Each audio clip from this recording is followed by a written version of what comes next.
ایک عورت اپنے شوہر کے تنگ حالات کی وجہ سے ایک خوشحال آدمی کے گھر گئی اور دروازہ کھٹکھٹایا۔ ایک خادم باہر آیا اور اس سے پوچھا، تم کیا چاہتی ہو؟ عورت نے کہا، میں تمہارے مالک سے ملنا چاہتی ہوں۔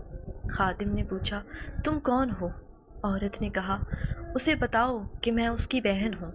خادم جانتا تھا کہ اس کے مالک کی کوئی بہن نہیں ہے، تو وہ اندر گیا اور اپنے مالک سے کہا، دروازے پر ایک عورت ہے جو دعویٰ کرتی ہے کہ وہ آپ کی بہن ہے۔ مالک نے کہا، اسے اندر لے آؤ۔ عورت اندر آئی۔ مالک نے اس کا خوش دلی سے استقبال کیا اور پوچھا، تم میرے کس بھائی کی بہن ہو؟ اللہ تم پر رحم کرے۔ عورت نے کہا، میں آدم کی بیٹی ہوں۔ خوشحال آدمی نے اپنے دل میں سوچا، یہ عورت واقعی بے یار و مددگار ہے، شاید میں پہلا شخص ہوں جو اس کی مدد کروں گا۔ عورت نے کہا، اے میرے بھائی، شاید آپ جیسے لوگوں کو معلوم نہ ہو کہ غربت کا ذائقہ کتنا کڑوا ہوتا ہے۔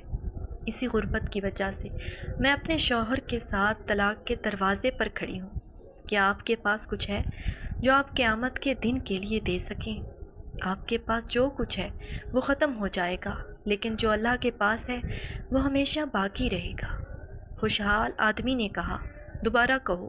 عورت نے کہا، اے میرے بھائی، شاید آپ جیسے لوگوں کو معلوم نہ ہو کہ غربت کا ذائقہ کتنا کڑوا ہوتا ہے۔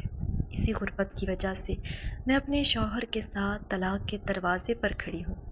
کیا آپ کے پاس کچھ ہے جو آپ قیامت کے دن کے لیے دے سکیں؟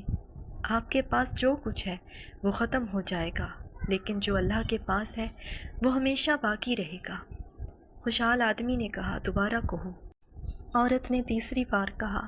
پھر خوشحال آدمی نے چوتھی بار کہا، دوبارہ کہو۔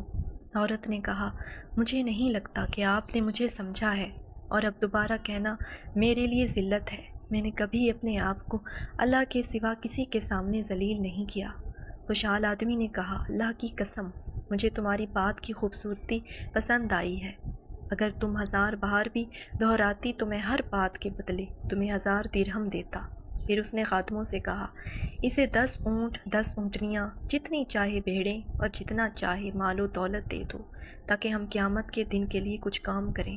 ہمارے پاس جو کچھ ہے وہ ختم ہو جائے گا، لیکن جو اللہ کے پاس ہے وہ باقی رہے گا۔